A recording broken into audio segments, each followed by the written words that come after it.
कहानी की शुरुआत होती है और हमारे सामने 5 साल पहले का दृश्य आता है और हम मोसुल को देखते हैं और ये जगह अफगानिस्तान में है। तभी हम एक आदमी को सड़क पर भागता हुआ देखते हैं और वो भागते हुए जाता है तालिबानियों के पास और वो उन्हें बताता है कि यहाँ पर अमेरिकी सिपाही आ रहे हैं, इसीलिए आप सबको मुस्तैद होने की ज़रूरत है। और इस बात को सुनते ही सारे तालिबानी मुस्तैद होने लगते हैं। इसी बीच हम अमेरिकी सिपाहियों को देखते हैं जो इस गांव के अंदर आ चुके हैं और धीरे धीरे करके वो हर जगह फैल रहे हैं और सारे घरों के अंदर हम तालिबानियों को देखते हैं और ये भी हमला करने के लिए तैयार है।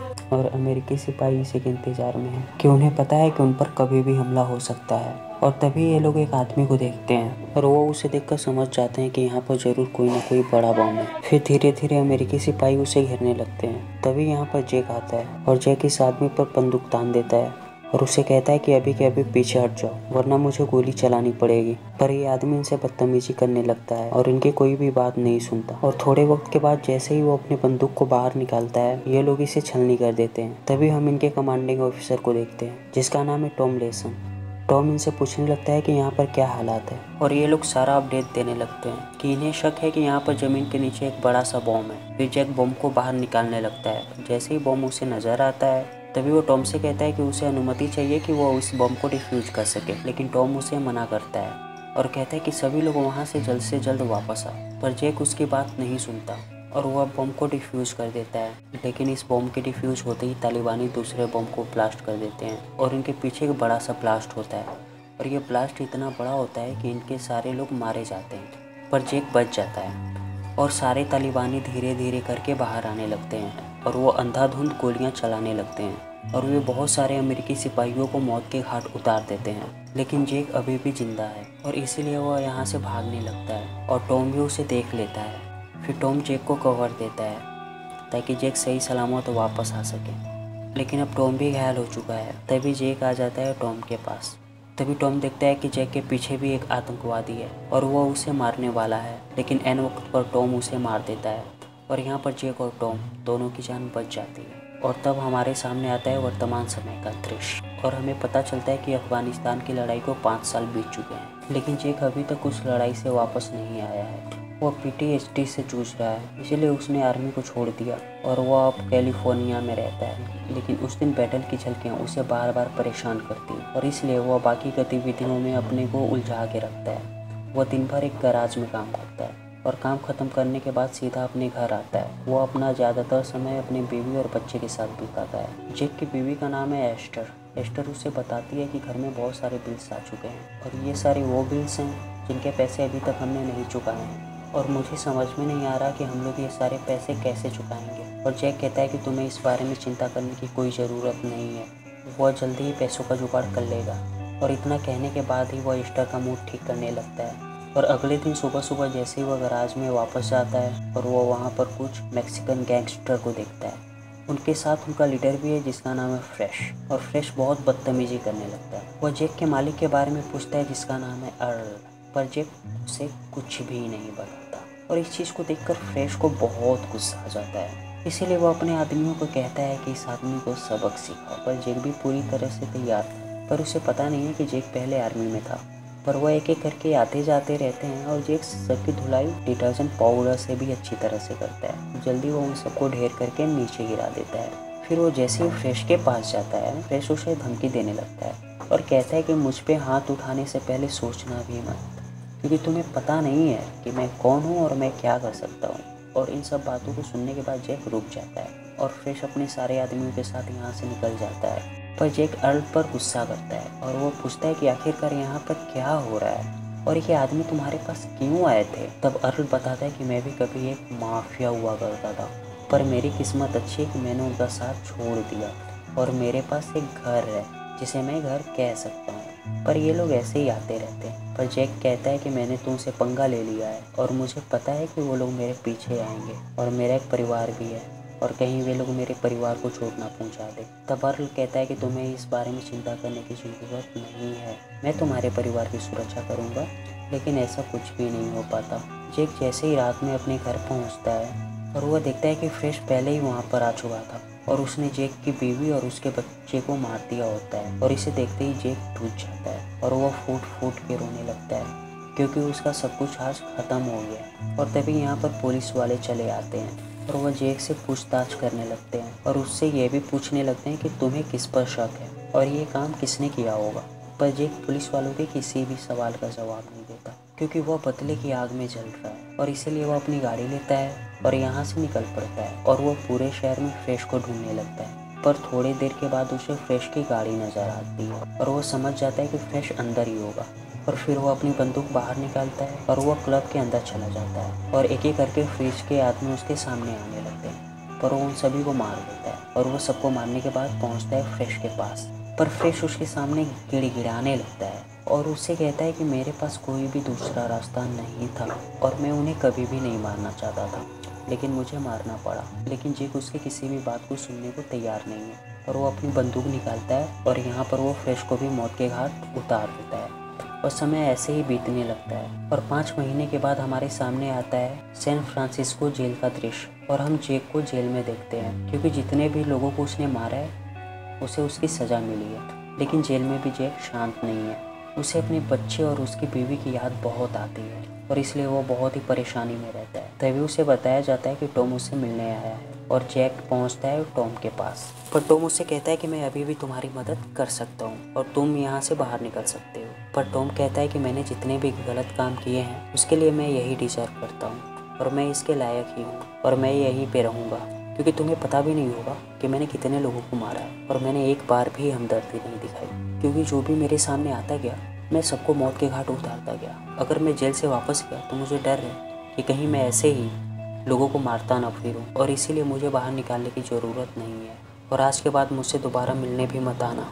और फिर इतना कहने के बाद वो चला जाता है। पर अगले दिन उसे फिर से बुलाया जाता है कि एक और आदमी उससे मिलने आया है और वो अपना नाम बताता है रामसी। और एमसी कहता है कि मैं एक सीक्रेट टास्क फोर्स चलाता हूँ और मैं चाहता हूँ कि तुम मेरे साथ काम करो। लेकिन इस बात को सुनते ही जैक उठ जाता है और वह कहता है कि मैं किसी के लिए भी काम नहीं करूँगा। और इतना कहने के बाद वो चला जाता है। लेकिन जैसे ही रात होती है और रात में मास्क पहनकर यहाँ पर कुछ लोग आते हैं, फिर वो लोग जैक को बेहोश करते हैं और उसे लेकर जाते हैं जेल से बाहर। और जैसे ही जैक को होश आता है और वो अपने सामने फिर से रैमसी को पाता है और यहाँ पर रैमसी के बहुत सारे लोग उसके साथ हैं और वह कहता है कि मैं गवर्नमेंट की एक सीक्रेट एजेंसी चलाता हूँ जिसका नाम है सेक्शन 8 और मैं तुम्हारे फाइल को बहुत दिनों से देख रहा था और तुम्हारे काम ने मुझे बहुत इम्प्रेस किया है, इसीलिए मैं चाहता हूँ कि तुम हमारे साथ काम करो। तुम्हारे पास 2 रास्ते हैं, या तो कीड़े मकोड़े की तरह उस जेल में मरो या फिर मजदूर की तरह हमारे साथ लड़ो। पर जैक थोड़े समय के बाद मान जाता है और रामसी उसे लेकर जाता है अपने अड्डे पे और फिर वो उसे अपने सारे साथियों से मिलाता है और उसे कहता है कि सरकार की नज़र में तुम्हें मृतक घोषित कर दिया गया है ताकि तुम्हारे पीछे कोई भी ना आए और यहाँ पर तुम्हें एक नई आइडेंटिटी दी जाएगी। और इतना कहने के बाद वो फिर से उसे अंदर लेकर जाता है। तभी जैक एक कलम चुरा लेता है और तभी रामसी उसे बहुत सारे लोगों के बीच में छोड़ देता है और खुद बाहर आ जाता है। और जैक को पता है कि उसके साथ अब क्या होने वाला है और इसीलिए धीरे धीरे करके लोग उसे घेरने लगते हैं और जेम्स नाम का एक सिपाही उसके सामने आने लगता है और वो जैक को भड़काने लगता है कि जैक उस पर हमला करे। पर कुछ समय के बाद जैक को गुस्सा आ ही जाता है, इसलिए दोनों लड़ने लगते हैं और जैक बहुत बुरी तरीके से जेम्स को मारता है और वह कलम उसके आँख में घुसाने वाला ही होता है। तभी उसे अपने परिवार की याद आने लगती है, इसीलिए वह शांत हो जाता है और यहाँ से निकल पड़ता है। तभी उसके पास एक लड़की आती है जिसका नाम है मूलर और वह कहती है कि तुम्हें और मुझे, हम दोनों को एक मिशन पर साथ भेजा जा रहा है और इसीलिए हमें अभी के अभी मैक्सिको निकलना पड़ेगा। फिर ये दोनों जाने लगते हैं। तभी मूलर उसे बताती है एलेक्जेंड्रो नाम के आदमी के बारे में जो कि हथियारों से रिलेटेड है और वह उसे रशियन को बेचने वाला है। पर वो रशियन को ये फाइल बेचे उससे पहले हमें उससे फाइल ले लेना है और उसे भी ख़त्म कर देना है। फिर जैक भी इस काम के लिए मान जाता है और ये लोग पहुंच जाते हैं मैक्सिको।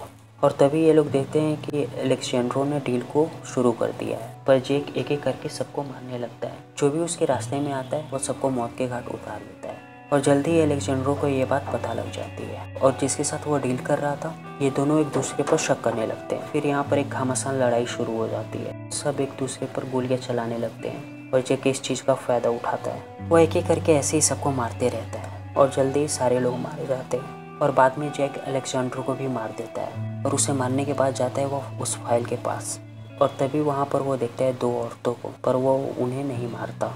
फिर अपनी फाइल को लेकर निकल पड़ता है। पर जैसे ही वो रैमसी के पास आता है पर रैमसी उस पर गुस्सा करने लगता है और उसे कहता है कि तुमने हमारे ऑर्डर्स को अच्छी तरह से नहीं सुना। वह कहता है कि वहाँ पर जितने भी लोग थे उन सबको मारना था, पर तुमने ऐसा नहीं किया और तुमने उन 2 औरतों को छोड़ दिया और वो दोनों हमारे लिए खतरा साबित हो सकती हैं, और इसीलिए मुझे नहीं लगता कि हम लोग तुम्हारे साथ बहुत ज़्यादा दिनों तक काम कर पाएंगे, और ना चाहते हुए हमें तुम्हें दोबारा उसी जेल में भेजना पड़ेगा।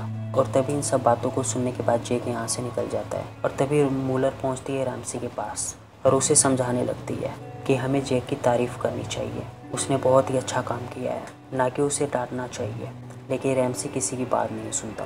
उसके दिमाग में चलने लगता है कि वह जेक को मरवा देगा। तभी हम एक हिटमैन को देखते हैं जिसका नाम है लॉक। लॉक अभी एक मिशन पे है, इसलिए उसके सामने जो भी आता है वो सबको मौत के घाट उतार देता है, और हमें पता लगता है कि लॉक कितना खतरनाक कातिल है। और लॉक पहुंचता है अपने टारगेट के पास और बेझिझक उसका भी काम तमाम कर देता है। लेकिन जब वह वहाँ से बाहर आता है तब तक चारों तरफ पुलिस वाले भर चुके होते हैं, लेकिन लॉक किसी से भी नहीं डरता और वह पुलिस वालों को मारता है और फिर एक चोरी की कार में वहाँ से निकल जाता है।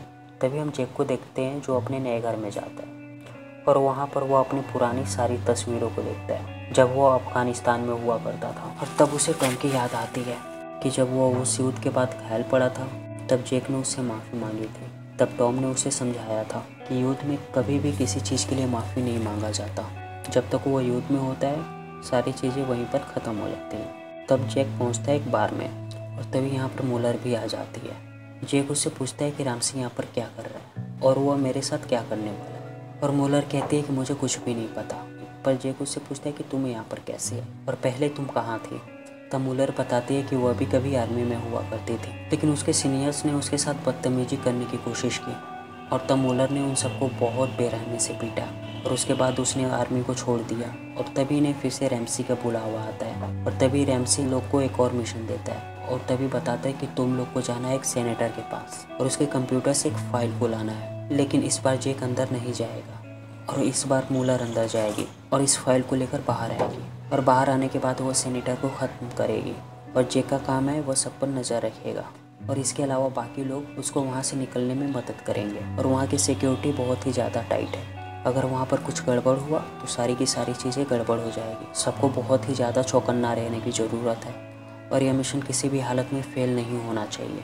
और तब सारे लोग चले जाते हैं मिशन पे। तब मूलर सबसे पहले अंदर पहुँचती है और वह गार्ड्स को मारती है और फिर पहुँच जाती है सिस्टम के पास, और तब सिक्योरिटी वालों को इस बात की भनक लग जाती है, और तब वे लोग सभी को अलर्ट कर देते हैं। तभी वहाँ पर गोलियाँ चलने लगती हैं, और तभी सेनेटर वहाँ से भागने लगता है। तब तक मूलर उस फाइल को निकाल लेती है, लेकिन जेक नहीं चाहता कि सेनेटर यहाँ से भागे, और वह पहुँच जाता है उसके गाड़ी के पास। लेकिन जब वह सेनेटर को मारने वाला होता है तभी वह कहता है कि मैं बीवी बच्चों वाला आदमी हूँ, मैंने कुछ भी गलत नहीं किया, मुझे मत मारो। और इस बात को सुनने के बाद जेक रुक जाता है और वह अपना इरादा बदल देता है, और तब तक जेम्स इस चीज़ को देख लेता है और फिर वह सेनेटर को मार देता है, और वो सबको लेकर वापस चले आते हैं। और अब जेक बहुत ही ज़्यादा गिल्ट में है क्योंकि वह किसी को नहीं मारना चाहता था, और यह बात उसे अंदर से खाई जा रही थी कि अब सेनेटर के परिवार का क्या होगा और उसके बीवी बच्चे कैसे जिएंगे। लेकिन आज जेक ने जो भी कुछ किया है उसके वजह से वह सेक्शन 8 का दुश्मन बन गया है, इसीलिए यहाँ पर सेक्शन 8 वाले आने लगते हैं जेक को मारने। लेकिन इससे पहले जेक यहाँ से निकल जाता है और पहुँचता है अपने पुराने घर के पास। तभी उसे अपने बेटे का दोस्त मिलता है जो उसे बताता है कि कुछ लोग उसे ढूंढ रहे हैं जो सारे दिखने में गुंडों मवालियों की तरह हैं। और उस बात को सुनने के बाद जेक शॉक्ड रह जाता है। और तभी यहाँ पर हम लॉक को देखते हैं जिसे कॉन्ट्रैक्ट मिला है जेक को मारने का, इसीलिए वो अंधाधुंध जैक पर गोलियां चलाने लगता है और जैक यहाँ से भागने लगता है। और तब तक चारों तरफ पुलिस वाले आ जाते हैं और इस चीज़ का फायदा उठाकर जैक यहाँ से भाग जाता है। पर लॉक के सामने जो कोई भी आता है वो उसको मौत के घाट उतार देता है, चाहे वो पुलिस वाले ही क्यों ना हो। और इन सबको मारने के बाद लॉक कॉल करता है रैम्सी को और कहता है कि जैक मेरे हाथ से निकल गया। तब रैम्सी उसे गालियाँ बकता है और कहता है ये काम तुम्हारे बस का नहीं है। तब लॉक कहता है कि उसे तो मैं ही मारूंगा। तभी हम जैक को देखते हैं जो पहुंचता है टॉम के पास और उसे पूरी बात बताता है। तब टॉम कहता है कि सेक्शन 8 वाले बहुत ही ज़्यादा खतरनाक है, अगर वो तुम्हारे पीछे है तब तुम्हारे लिए मुसीबतें बहुत बड़ी होने वाली है। पर वो टॉम से मदद मांगता है और वो पहुंचता है अपने पुराने गैराज में। और यहाँ पर सेक्शन 8 वाले पहले ही पहुंचे होते हैं और वे जैक पर गोलियां चलाने लगते हैं। तब अर्ल भी मदद करता है जैक की और दोनों मिलकर सेक्शन 8 के लोगों को मारने लगते हैं और ये यहाँ पर बहुत सारी लाशें बिछा देते हैं। और यहाँ पर जेम्स आ जाता है और लड़ने लगता है जैक से और जेम्स जैक पर भारी पड़ता है और जब वो उसे मारने वाला होता है तब यहाँ पर मुलर आ जाती है और उसे शूट कर देती है। तब अर्ल गाड़ी की चाबी देता है जैक को और कहता है जितनी जल्दी हो सके यहाँ से निकल जाओ। फिर मुलर और जैक यहाँ से निकलने लगते हैं। तब जैक मुलर से पूछता है कि मुझे अभी के अभी बताओ कि रैम्सी कहाँ पर है, क्योंकि जब तक वो जिंदा है हम शांत नहीं रह पाएंगे। तब वो बताती है कि वो मोंटाना में है और उसकी मीटिंग होने वाली है कांग्रेसमैन के साथ और इसीलिए दोनों पहुंचते हैं मोंटाना और उस जगह पर जाने लगते हैं जहाँ पर रैम्सी है। और वहाँ पहुँचते ही एक आदमी जैक को बेहोश कर देता है और जैसे ही जैक की आँख खुलती है वो अपने सामने रैम्सी को पाता है और रैम्सी के पास यहाँ पर मुलर होती है और मुलर कहते हैं कि यह सब हमारी प्लानिंग थी तुम्हें यहाँ तक लाने की। और यहाँ पर टॉम भी आ जाता है। टॉम को देखने के बाद जैक यहाँ पर बहुत ही कंफ्यूज हो जाता है। तब ये लोग सारी बातें बताते हैं और एमसी कहता है कि मैंने ही तुम्हारे परिवार को मरवाया था, क्योंकि मुझे हमेशा से लगता था कि तुम्हारा परिवार तुम्हारे टैलेंट को बर्बाद कर रहा है और इसीलिए मैंने उन्हें मरवा दिया ताकि तुम मेरे साथ आ सको। और फिर तुमने मेरे लिए बहुत ही बेहतरीन काम किया। और टॉम भी यहाँ पर इनके साथ है। फिर ये सारे लोग बाहर चले जाते हैं और इस मिशन में इन्होंने जितने भी पैसे बनाए आपस में डिस्ट्रीब्यूट करने लगते हैं। तभी टॉम अंदर आता है और वह जैक को फ्री कर देता है और कहता है कि मुझे कॉन्ट्रैक्ट मिला है सेक्शन 8 को ख़त्म करने का और इसीलिए मैं इनके साथ मिला था। फिर ये दोनों एक साथ हो जाते हैं और उन पर गोलियां चलाने लगते हैं और बहुत देर तक ऐसे ही गोलियां चलती है। और रामसी यहाँ पर जैक को भड़काने की कोशिश करता है टॉम के खिलाफ, लेकिन जैक सच्चाई जानता है क्योंकि टॉम उसके परिवार को कभी भी चोट नहीं पहुंचा सकता था। जैसी गोलियां चलनी बंद होती हैं, मुलर ट्राई करती है जैक को गोली मारने का। फिर उसकी गोली टॉम अपनी छाती पर रोक लेता है और यहीं पर टॉम की मृत्यु हो जाती है। तब इस चीज़ को देखने के बाद जैक और भी ज़्यादा बौखला जाता है। तब तक रैम्सी यहाँ से भाग चुका होता है। फिर मुलर हमला कर देती है जैक पर। दोनों बहुत देर तक ऐसे ही लड़ते रहते हैं, पर अंत में जैक यहाँ पर मार देता है मुलर को। और मुलर को मारने के बाद वो रामसी का पीछा करता है। रामसी भागते जाता है और वो ऐसे ही इसका पीछा करते जाता है। तभी रामसी की गाड़ी जाकर टकरा जाती है। तब जैक जाकर उस पर बंदूक तान देता है पर गोली नहीं चलाता। तब रामसी उससे कहता है कि तुम्हारे अंदर हमेशा ही झिझक होती है। और इस बात को सुनते ही जैक इसका भी काम तमाम कर देता है। और तब वहाँ से जैक निकलने वाला होता है तब यहाँ पर आता है अटॉर्नी जनरल, जिसका नाम सैवी होता है। वह जैक को कहता है कि टॉम मेरे साथ काम कर रहा था, तुमने बहुत ही शानदार काम किया और तुमने सेक्शन 8 को ख़त्म कर दिया और इसलिए मेरे पास तुम्हारे लिए एक और काम है। पर जैक कहता है कि मेरे पास लड़ाई करने के लिए कुछ भी नहीं बचा है और मैं अब कोई भी लड़ाई नहीं करना चाहता। तब सैवी कहता है कि कोई बात नहीं और तुम्हें तुम्हारी आज़ादी मिल जाएगी। और इतना कहने के बाद वो उसे एक नई आईडी देता है। जैसे ही वो अपने घर पहुंचता है वो अपने घर के अंदर पाता है लॉक को और इन दोनों के बीच काफ़ी घमासान लड़ाई होती है, पर अंत में जैक मार देता है लॉक को।